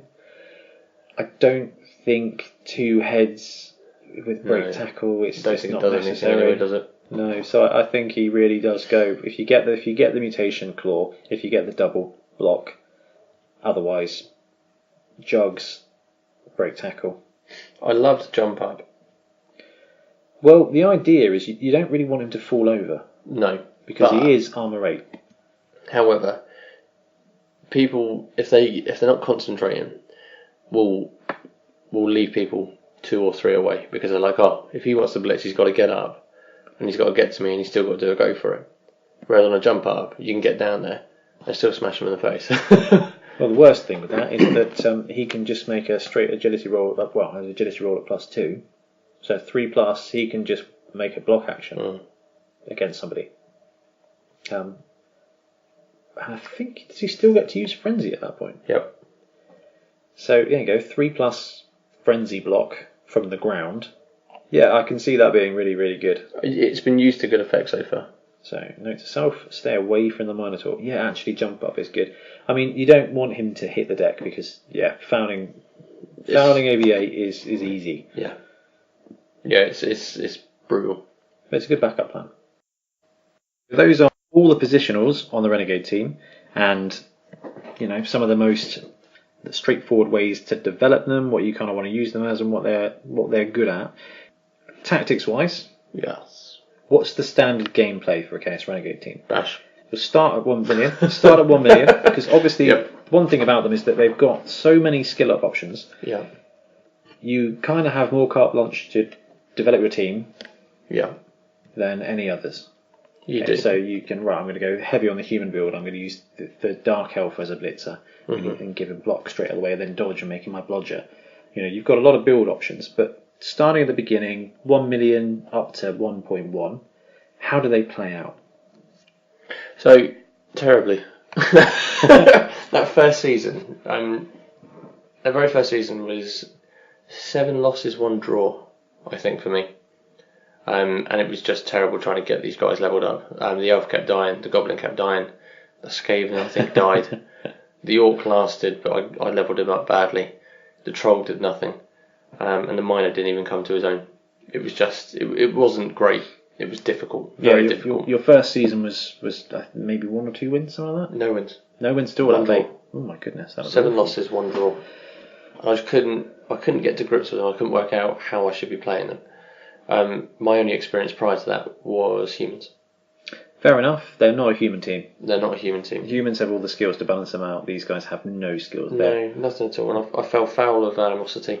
Yeah, a couple of times, and I think I could only afford 2 rerolls when I first did it. So when you take the first million, you leave off one big guy. So we recommend you leave off the troll. Yeah, they're extra difficult to move. Do you need both the Skaven and the Dark Elf from the start? I think so. The Skaven gives you the extra movement to either get to places to assist, or if he gets the ball and run away. The elf gives you the security of a 2+ pickup on a ball. Can you afford all of that from at the start? You can. So if I've worked it out right, you can get the troll and the ogre, an orc, a Skaven, a goblin, and an elf for 500,000. Do you want the troll? No, so without the troll. Oh, without the troll. So it's 290 for the ogre and the mino. Yeah. With the Skaven and the orc, that makes it 390. 460 when you include the elf at 70, and then the gobbo at 40k makes it 500. So you've got 1, 2, 3, 4, 5, 6 players there do +5 linemen at 250 is 750, and then you can afford 3 rerolls with 40k left over. How many rerolls? 3. That's perfect. Yeah, so 3 rerolls, 5 humans, an elf, a goblin, a skaven, an orc, an ogre, and a minor. So you get, straight off the bat, you get 2 optional ball carriers, plus the goblin, sorry? Plus the goblin. Plus the goblin is you kind of check down. So you kind of 3 medium utility players. You get 1 big guy to put on the line. You do. Chuck him on there with the orc and sacrificial fodder. Okay. You've got a bunch of humans that can move around and stuff, and you've still got the Minotaur to take out anything you want. Yeah. So you should be able to have a little bit of fun. Yeah. On the combat side. From the get-go. Yes. But you kind of do have to do the Saurus cage. You've got the Chaos cage. You've got no skills. No, nothing at all. All you've got is muscle. Easy. Yeah. So you've got to brew it up. You've got to play carefully, but you do have some potential there. So I think you called it that. Actually, at the beginning, maybe 1 to 1,150,000, 1,200. They're not great. No. Once they hit 1,200, you've got some skills, which means you can move the ball around, and you've got some skills, which means your combat goes better. You know, you've got some removal in there or some disruption. You start to see how your team. I think the key to Renegades is that more than any other team, it feels like your franchise. Completely, because you're looking at that and you're buying into it because you can manipulate this literally any way you want. I've got one of these guys. I've got one of those guys. I can only build them up, and they end up with a lot of identity. Whereas on a human or a Skaven team, I've got 2 throwers. Like one of them's slightly better than the other. But the builds don't differentiate that much unless you get some heavy stat increases. So strength 4 human thrower and an edge 4 human thrower. There's some identity there. Yeah. But one with block and one with even dodge, to be honest with you. Yeah, you got one of them is your passer, the other one's your runner. Maybe.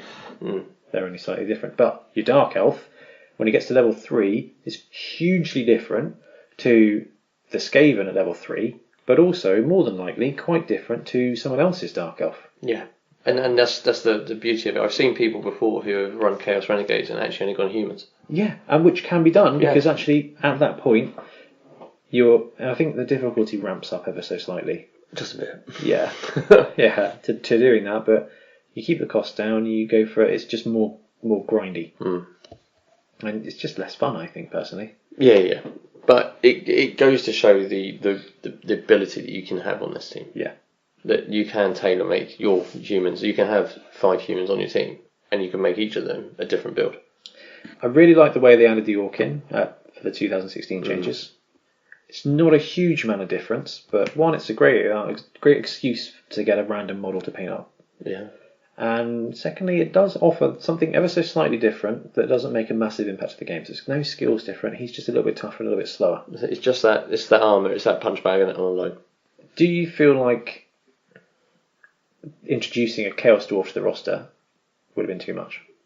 Yeah, although you kind of think that it should maybe include a dwarf, don't you, looking at it? Of sorts. I think a Chaos Dwarf would be too much. I think the Chaos Dwarf would be too much. The beautiful thing is that all of those races there, none of them have skills. No. Which is really interesting. And Dwarf, actually, you don't have an Edge 2 lineman. So Edge 2 lineman, armour 9 with lower movement and 1 skill up would be quite interesting. However, that's for nothing, because you don't get it. But the idea of Renegades is it's a really interesting team. It's meant to be a mix and match of who was down the pub at the time and decided to create a Blood Bowl team. It's a huge variance, and I think they're good fun. And I am very desperately trying not to make a Chaos Pact brew for Bonehead Bowl. That would be insane. Because any of the chaotic alignment or neutral alignments, you've got some interesting players and stuff. Thinking Dark Elves and Pact could be quite cool. That would be quite cool. Just loads of big guys on a Dark Elf team, essentially. Which is quite loads interesting. Loads of big guys and a Goblin. Yeah. And the rest Dark Elves. That would work. Yeah, it'd be amazing. It'd be amazing. So, that is everything for the core roster, the core build. Instead of doing our star player at the end of the episode, we are going to go straight into every star player available for the Chaos Renegade roster. And we'll move on to that now.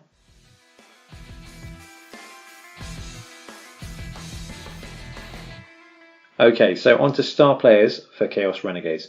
We're going to run this out of the NAF team lists version 1.5 because it's available online and they do a great job of collating all the star players. Yeah, brilliant. Now, it might differ slightly from some of the newer Games Workshop bits, but until the Renegade Spike comes out, there isn't a unified theory for it. So I think the NAF one is the best one to go for. It links in a couple of Spike and DZ players. Mm-hmm. We've got the stats for those as well. So this is quite a complete list of 10 star players. 10. Some of which I think you'll recognise. So we'll start off with Bomber Dribblesnot. He is the Goblin Secret player who has Bombardier. He does. So he is 60,000, movement 6, strength 2, edge 3, armour 7. Loner, accurate, bombardier, dodge, right stuff, secret weapon, stunty. So for 60k, you get a bombardier. He's got accurate, so that's +1 to throws. Yes. So he's more accurate. He's effective, as effective as a bombardier can be, without Hail Mary pass. And 60k is pocket money. It is, but in a team, would you be wanting to take someone like him, or would you be looking at a keg? I think what happens with Bomber Dribblesnot is you only really take him when you are down millions. Yeah. And you've already got one really good star player Mm-hmm. and a keg and maybe another team reroll. And actually, rather than that second keg, I've actually got enough to take a bombardier. Yeah. Or you take him when the team values are close. So you're 1240, they're 1300. You already have a game plan. You're not missing anything. You've got 3 rerolls, you've got sure hands, you've got dodge. You can take him as additional disruption because for 60k, he might take out a few players, but more than that is if you're receiving the kickoff, you've got 6 turns of him just hassling and forcing the opponent to do something. And let's face it, as far as Pact are concerned, them getting closer to you is a great thing. Yeah, you want them there. You want them to be You've got 1 or 2 big guys. You've got a few guys who've probably got block at this point, and you've got the Minotaur that can just take people out. Having a Bombardier to force the issue, and it works one of 2 ways. Either they have to close in to try and take him out, in which case they're close enough to smash face, or they fall back, which means it just makes you caging up and moving down the field even easier. Yeah. So I do think that for 60k, if you've already got a game plan, yeah, I think he's a decent threat. He's a useful utility. Because 60k is a bargain. Yeah, of course, yeah. Excuse me. I think I would rather take him than a keg. Yeah, I think it would be dependent on who it is you're playing. It does. Say, for example, if I was playing Lewis's Chaos, I would go for the keg. Because he's just as bashy. And I'm going to need my Skaven back. I'm going to need my Goblin back. I'm going to need my Lineman back. More so than I am worrying about being disruptive, because they're going to have a similar game plan to me. I don't think... I agree with you. I do not think that's the first inducement you take. I think it's the 3rd or 4th. Yeah. Or if you're in a good solid position, it's a laugh. Yeah. Probably great fun for a tournament build. It'd be great for a tournament build. So the next one we've got is Crazy Igor. He's 120,000, 6338. So human lineman with Loner, Dauntless, Regeneration, and Thick Skull. What does this guy do? Not a lot. This might be... I think this is a terrible star player for this team. Yeah. Okay. All he does is not die, which is, that's great for him. Doesn't come off the pitch as easy. Well, yeah, by 1 point. He's got Dauntless. So Dauntless is normally like, really good utility skill, so I can take out big guys. We've got that already. This is like the team that does not need help. Yeah. Taking out big guys. You may think, okay, the Ogre team's probably the best one at anti-big guys, but it isn't, because Horn's Frenzy on a strength 5 is the best anti-big guy thing. Yeah. He's 2-die blocking twice every time. So if your Minor is out, alright, you could take this guy, but I don't see him being useful at all. No, I agree. He's not meant for this. I don't know why they've made him an option for this thing, to be honest. So the ones that are in the Chaos Spike and DZ1 we'll come back to. Yep. So we can just work our way through the list. Cool. Helmet Wolf, love this guy. 110, 6338, Loner, Chainsaw, Secret Weapon, Stand Firm. So 110k for a chainsaw. Yep, love it. Do it. Again, another utility one. Is he one of the... If you're 150 down, is he the first thing you take? Against dwarves, yeah. Yeah. Because it works. He's the up close and personal yin to the yang of Bomber Dribblesnot. He's a threat. He's the guy that if you're receiving the ball, you stick him right on the line in front of that number one lineman. I'd rather take him than Bomber. Yep, I would. It'd be great fun to take both. You know, if you're 200k down and you're actually not that fast, taking 2 secret weapons could be really great fun. Probably doesn't play into the game plan of these guys, but actually you're going to be stalling, you're going to be caging, which means you're going to have proximity to the enemy, at which point actually there's going to be some blocking, so you can line some people up to be hit with a chainsaw. 110k. Bit of fun, isn't it? Yeah, not bad at all. Your favourite, Lewd Grip Whip Arm. Wonderful, man. We've got the new stats for this guy, so it's 160 for 6339. Loner, pass, strong arm, short hands, tentacles, and dodge down. 10k, the extra 10k for that dodge is just insane. It is literally a bargain. So, we've waxed lyrical about Lewd Grip before, but when you're in league play, he supports the rest of your team to get the SPP. He really does, and this comes back to what I was saying about the elf earlier. If you don't have a passer at 160k, if you don't have a passer, but you've got 160k in inducements, you're going to want to take Lewd Grip. And I've played against him with you a couple of times. He's been a really great player, or he's not ended up doing a lot, but he's decent enough to be able to. He's been there as the option, which has been fine. And for 160, you're close enough where all he's going to be doing, it essentially takes, instead of having your Skaven or your Dark Elf in your back zone, in your backfield to get the ball and move the ball, they start 2 or 3 squares away from them. Exactly that. So you can't. He is essentially giving you an extra turn.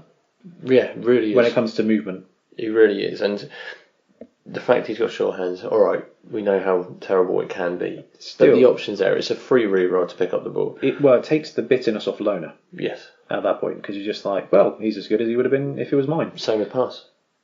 You're exactly right. Exactly the same with pass, and the fact he's got a strong arm means that he does become a deep threat. Movement 6 is not slow. No. You know, you're going to get close enough to the ball. I would imagine if you need to, there is a good opportunity for you to do a quick or short pass.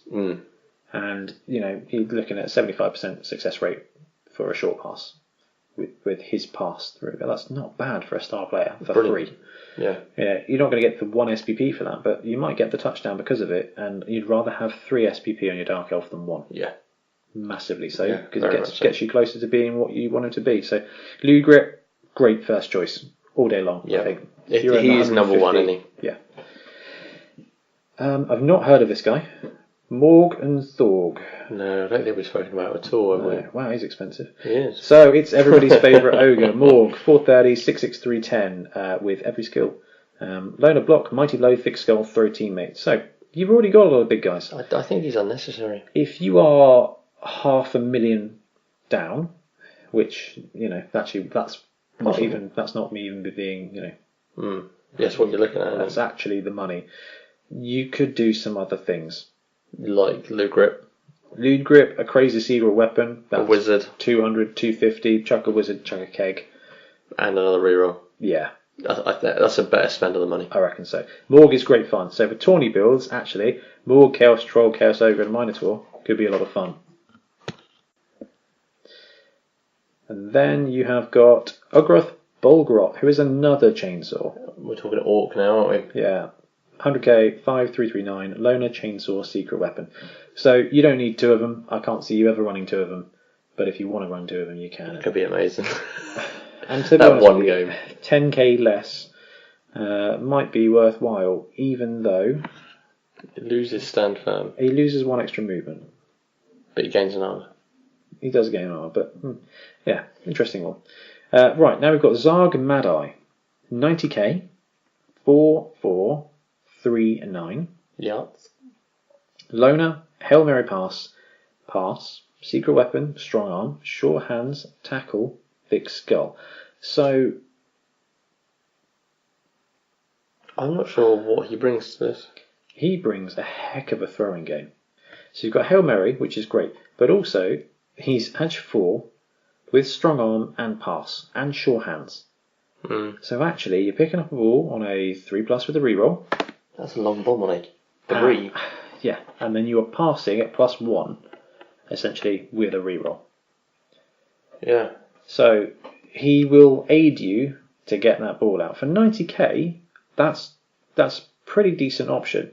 Movement 4 is rubbish though. So to have him in the backfield, you need him up front, don't you? Yeah. Hand the ball off to him and launch it downfield. But what he does give you is a 90k strength 4 player with armor 9.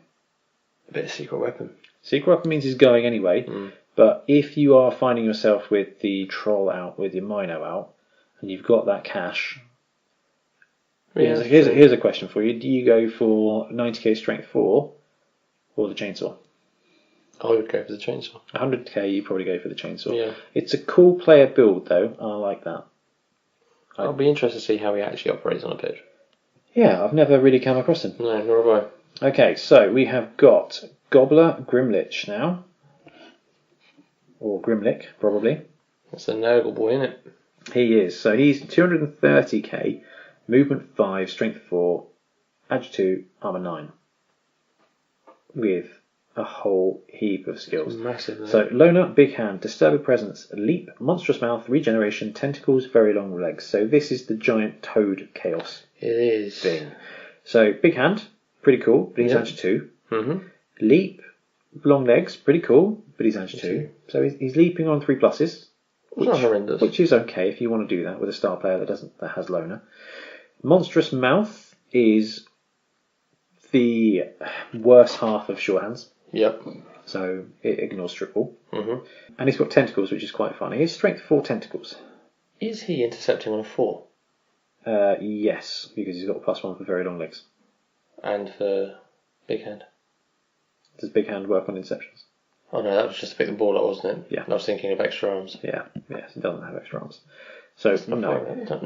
230k. If you want a strength 4 guy, you go with Zarg Mad-Eye. And if you want a strength 4 guy, you go with a chainsaw instead. Yes. Maybe. 230 is very expensive. He is a cool player and will make a really cool model. But he doesn't leap consistently enough. He can't handle the ball. He can handle the ball, but you'd be better off using your ogre. Yeah. Yeah, yeah, we would. I don't think he's got enough there. He's a cool player, but not amazing. No, not at all. Okay, we've got Guffle Pussmore, who's 210,000, movement 5, strength 3, Yep. edge 4, armor 9. Okay, edge 4's good. Armor 9's good. Loner, foul appearance, monstrous mouth, Nurgle's rot. So he's the Nurgle guy with the tummy mouth. That's the one with the tummy mouth. Tummy mouth. So he's a slow catcher. Edge 4 is good. Monstrous mouth, once he's got the ball, no one can take it off him, which is quite cool. And they need a 2+ to punch him. I don't think that's enough for 210k. You want him at least 6. Maybe block. Oh, yeah, if he was strength 4, edge 4, that would be very cool. But he's strength 3, and again, monstrous mouth is cool and foul appearance is cool enough, but you know, you can have a lineman with that for 90k. Sure, he doesn't have the edge 4, but he gets to use your rerolls. Yeah, it seems a bit. Yeah, it's an odd build, that one, I think. Yeah, it's still quite cool. So, with a grasp, double draw is the last one. 170,000, movement 6, strength 3, edge 3, armor 9. Loner, prehensile tail, tackle, tentacles, 2 heads, wrestle. So he's a very different player. He's defensive, isn't he? I like him. Very defensive. Tackle and tentacles and prehensile tail is brutal. Yeah. You're not getting away from this, guys. But also, he has got a great combination of tackle and wrestle. Yeah. And he's got 2 heads, so he's dodging with a +1 in there. So he's dodging into a tackle zone on a 3+, which is risky when you've got loner. But if you need to do it, you need to do it. But he's got tackle and wrestle. If you had 350k, you would be hard-pushed not to take Lewd Grip and Wither Grasp. I think it's a pretty great. You've got a ball carrier there and a safety. I think there could be an argument made. No, this guy's really good. I think he's your second best pick. Yeah, I agree. I do think he's your second best pick. Yeah, 100%. He's quite great. That's quite a cool new build. And he's from the Chaos Spike. He is. Yeah. So those are all the myriad of star players that are available to Renegades. Yeah. A couple of doubles, and this is likely to change based on your tournament or your league setting, and whether you're using the 2016 rules with spikes, or whether they're using NAF only, or whether they're using both, or whether someone like me has missed a couple off because there's genuinely so many of them. 4 different documents to use to figure out who you've got available. But I think it just matches the Chaos Renegade roster. You've It does. got a hodgepodge mix of players and a hodgepodge mix of star players. Yeah, I They're agree. like the Blood Bowl A team, but better because the van has frenzy and horns. It does. Yeah. A great big tail. Which I think is very, very, very cool. So I love the Pact. I've not played any games with them. I've played several against them. And the modelling opportunity is brilliant. And once you get them to game 10, they've got a life of their own. there is hardly ever going to be a team, one, like it, and two, that's going to feel like your franchise as much. Yeah, I completely agree. You get such a buy-in with it. Such a buy-in. Yeah, really, really, really great. So, not great for beginners. Not at all. That was half my problem. Yeah, I think they're probably a third season team. Yeah, I'd say so. A better grasp of what's going on. You start a new league, you take a basic team, then you either go for stunty or something different for season 2, like you go from humans, orcs, dwarves to elves or to goblins to do something different, and then you go, actually, let's try the blank sheet ones. Let's try the advanced teams. Yeah. And I think this is definitely an advanced team. It is, yeah, and I went from humans to Renegades. Which was a bit lumpy, but you stuck with it, and they're an absolutely cracking team now. Yeah. They made it to the finals. They quarterfinals. Yeah. No, semi-finals. Yeah, made it to the semi-finals of the last league, which is awesome because it takes a lot of growing, that team. Fortunately, for everyone who's out there listening still, that does wrap it up for this episode. It does. Thank you all very much for listening, and keep up to date with what we're doing on Facebook, Twitter and Instagram. We've got our prizes coming up for Bonehead Bowl. We've got at least one giveaway competition going on at the moment, and probably more knowing us. Probably more, yeah. But yeah, and drop us a message if anything fun's going on, because we'd love to share it on the podcast. Yeah. And don't forget, 2 heads aren't always better than 1.